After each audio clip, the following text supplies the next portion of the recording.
So we want to have a gospel conversation. That means we got to have a conversation. And that's important to know because we got to remember that people are people, not projects, right? So we just need to talk to people. Just be yourself, be normal. I remember taking some students to share the gospel downtown in Denver, and they looked like ghosts in that bus because they were terrified.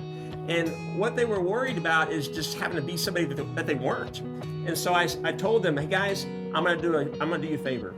You don't have to share the gospel with anybody, but you do have to talk to people, right? And so then they were able to at least just be themselves. And so I want to encourage you to do that too. When you go into a conversation, don't force a gospel conversation.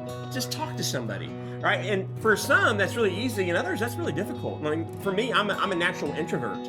My wife, when we were boyfriend and girlfriend, she gave me her phone number, and I called her, and there was this awkward silence on the phone because I didn't know what to say. And so what I did next time is I wrote down some things to talk about so it wouldn't be like that again. I had a plan and conversation. Sometimes we just need help being social. You know, one thing that always helps me kind of know what to say to start talking to people is I always think about the acronym LIFE. Okay, that's LIFE, and this is what it stands for: location, interest, family, education. Location, interest, family, education. So you can talk about those things.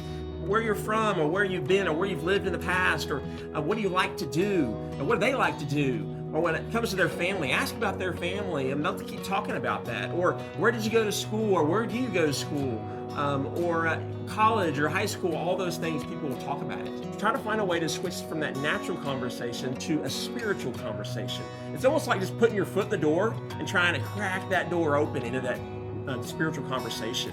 And so it could be like maybe at a coffee shop like this, and you're just talking about your coffee. I know this one today, I just said to the barista, hey, just make me whatever you want, whatever you think I'd like.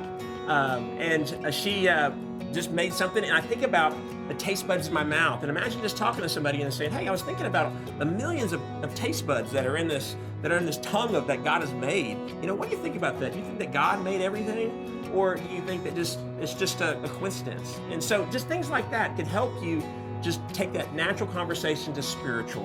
And once you bring it up, then you want to go dig deeper, right? You want to dig deeper. And it actually says in Proverbs chapter 20, verse 5, that the purposes of a person's heart is like deep waters, but a person of understanding draws them out.